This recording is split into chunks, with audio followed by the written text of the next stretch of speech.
Southwest Florida. You're listening to a little bit of James Brown in the background. And I remember my mom had me doing the James Brown with my shoes off back in the 60s, 1966 to be exact. And I didn't know that was in the early stages of James Brown's career. And that song is what we used to dance to in the living room. Oh, yes. An appropriate place to have that kind of music here at the Quality Life Center's 2019 Kwanzaa celebration. And it's a celebration indeed of some great African principles, the 7 days of Kwanzaa. And of course, Leap is Live is the media sponsor. We've been coming and covering this for several years now. And it's one of the things that I ink in my schedule during the holiday season. So we're so thrilled to get a who's who sitting right here on this set. The eminent professor, Dr. Peter Ndiangui of Florida Gulf Coast University. He's also the president of the African Network of Southwest Florida. And I think he's the chairman of the Mayor's Diversity and Inclusion Council for the city of Fort Myers. It's under Randy Henderson. And here we have a history-making figure, Gwynetta Gittens, the first African-American to be elected to the Lee County School Board, and also the first African-American to chair the Lee County School Board. But she's a lot more than that, but that's certainly going to be on your My epitaph. yeah, I want to use epitaph. Let's think of something else. That's right. Whenever I like we talk the about you, memoirs. that will be a history-making moment. And I think I called you this on television. Thanks for the interview. I called you our Rosa Parks in terms of, let me add that, in terms of education. So all of you people who text me about Veronica Shoemaker, I know she was in city council, but in terms of educational movement here, this is our Rosa Parks. It's two distinctions. Well, thank you. All right. Let's have a little conversation here. I think last year I saw you at Kwanzaa, and of course I saw you, Dr. Ndiangui. So first of all, what does it mean, starting with you, Gwen, just how important it is that we stop and celebrate something like Kwanzaa, and what would you like to say to the Quality Life Center for taking the lead on it? Well, first of all, I'd like to thank them, Mr. Muhammad, and all of his team for always doing a wonderful presentation and events. We were at their open house not too long ago, and they do a wonderful job. And I think we don't have enough opportunity to celebrate who we are as African Americans. And, you know, we get lost in the holidays and all of this, but just to take time and stop and realize who we are and how the holidays actually represent us in a different way. And the main thing is children first, and helping the children to understand that they do have a rich culture, a rich heritage, and a future. Now, when you were at home, I've seen you at various events. You seem to have like a lot of these types of outfits. Did you go and get a new one for this, or you just got them in your closet from your vast appreciation for culture? Well, you know what? When I first got on the board, that first February of African American History Month, and I decided I was going to wear African outfits at each of the meetings during that month. And I've kind of stepped it up a little bit. So you will see a lot more throughout the year, but especially during February. Whether I'm chair or not, I will still represent our culture. Outstanding. Now let me go over here to a real authentic African. Gwen and I are Africans as well, but our ancestors got here by different route. And here's a gentleman who was born in Africa, grew up in Africa, from Kenya to be exact. This is the eminent professor, Dr. Peter Ndiangui. When you just heard Gwen, school board, remember Gwen, recent chair, talk about her wearing that that type of dressing but for her meetings. What goes through your mind when you hear that? I'm very proud of Gwen. Like you just said, when you say authentic, which I probably disagree because we are authentic Africans, but when I see the clothing that I used to see at home, people adopting them and owning them. Clothes make us people.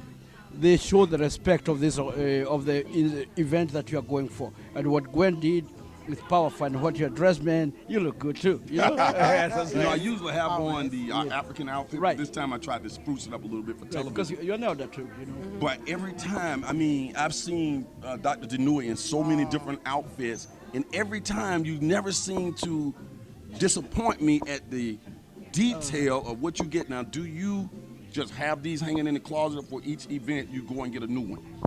Actually, let me first of all give credit to my wife Priscilla. I was gonna because say, I'm she's telling the you, queen of I don't determine exactly what to wear, and she makes sure that when some people are coming, or even when we went home to Kenya, that I get a new set, and she determines that will be good for the gala, that will be good for Kwanzaa, that will be good for the African History Month for this event, that will be good for African Network this event, and she knows, she lines them up, and I don't even choose. I don't have a choice. And then I dress up and I ask her, honey, do I look good? You're good now. If I'm not good, no, that's not the one I wanted, but she takes good care of me. Okay, now that we've done our fashion statement, let's go to Kwanzaa. You're going to have a part in today's ceremony. Right. I know you had a part last year, Gwen. year. Do you have a part this year? Not this year. Okay, so I'll come back to you on something else. But what's your role today? What you're going to be doing? One of the principles of Kwanzaa? No.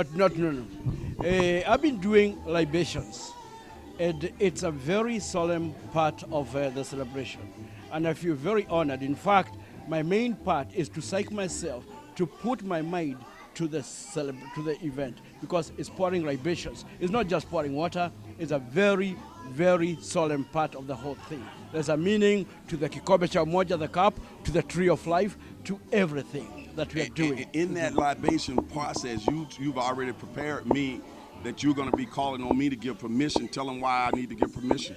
I think you should understand this. These kind of ceremonies are not done by anybody.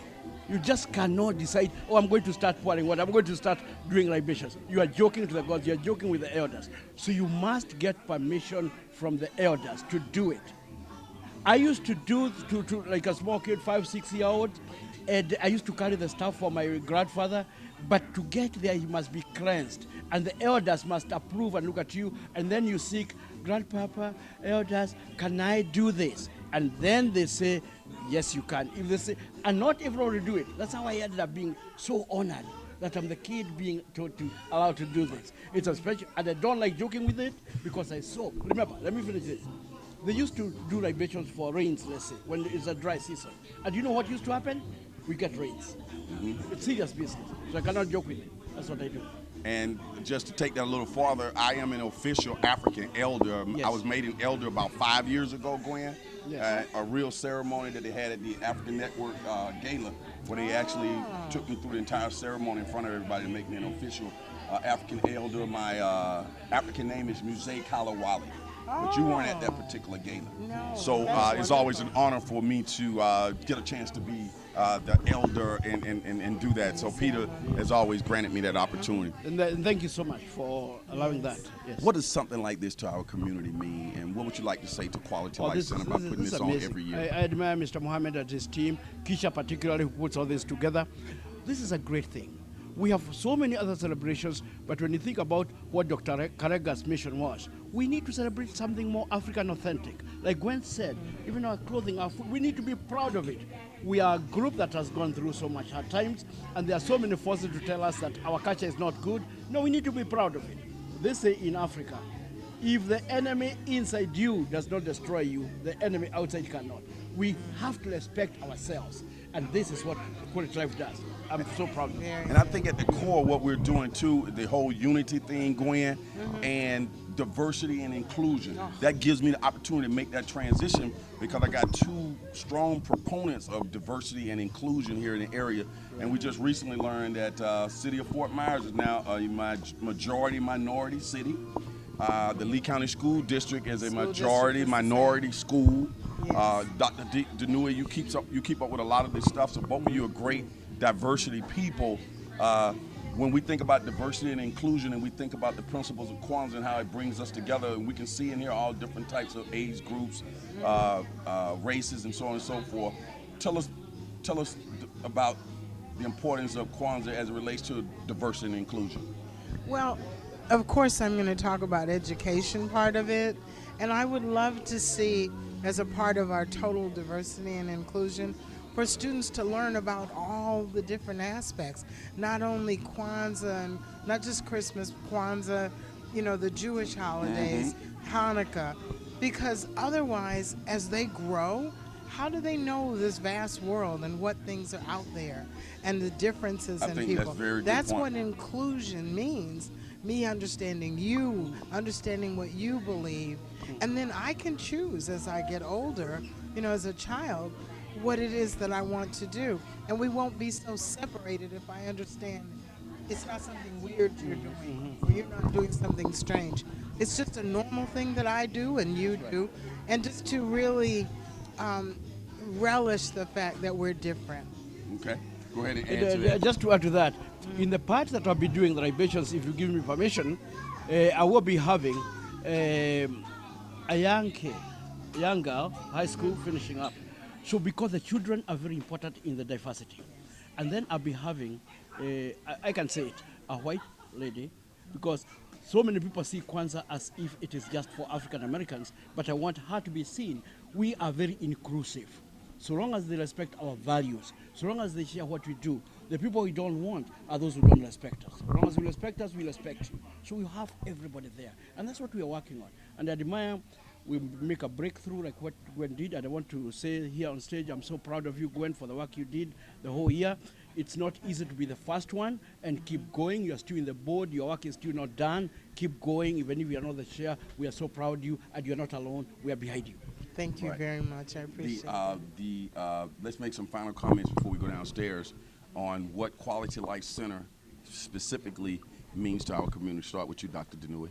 The Quality Life Center brings in something very, very powerful. It's about education. Education is the biggest weapon that can change any community. The after-school programs, the meditation that they do here, the yoga, the many things they do here will keep those kids away from crime.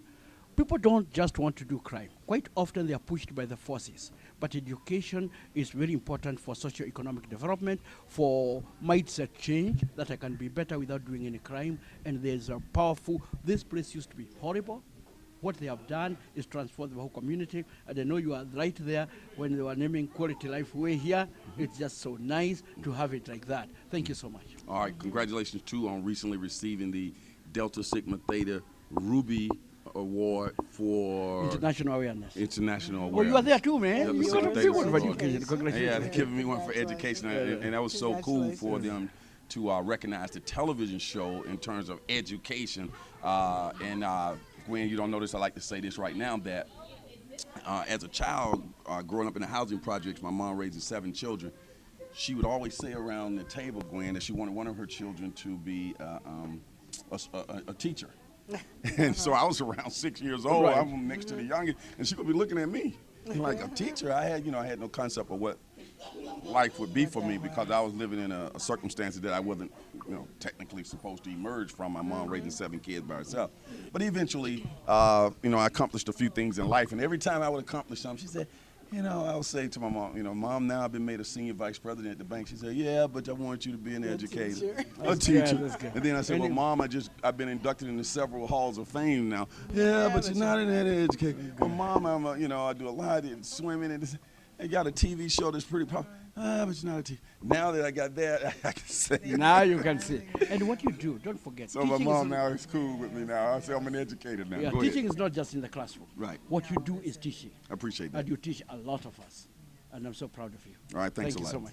so much. Let's go with that, Queen. As far as the Quality Life Center, what they're doing here, I can remember I've told people on the board when we had trainings one day, I said, as a small child, as a black girl, you're brought up and told you have to work 10 times harder, you have to run 10 times faster just to be at the table. Right. And teaching our children from an early age to be proud of what they are and proud of themselves, to be able to speak up and not drop their head, and just to be proud of being their own heritage. And that's what they're learning here. And there's just not enough times that you can teach kids. Thank Now, you so see, much. before we go, Peter, when we are able to sit here and hear Gwen say these things, that's a breath of fresh air for us. That's right. Because we never heard anything like that No. coming from a school board. No. And she doesn't, sugarcoat it. No. That's what we like about you, Gwen. That's right. I'm telling you, because you could just kind of try to blend in and be whatever, but you actually bring something to the table, and that's what we need. And we are very proud of you. Thank you so Thank much. you. I am so blessed. Don't hit that yet. I am so blessed to have this opportunity here at Kwanzaa to talk to these distinguished people here and to get this kind of information out to you in television land. We're going to head downstairs now Thank you for joining us, Dr. Peter Ndiangui of Most Florida welcome Gulf indeed. Coast University. Gwen Gittens, the former chair of the Lee County School Board. She's still on the board, of course. And both of you are always welcome on Leapers Live, okay? Thank you so much. Thank you so much. Appreciate We'll be it. right back.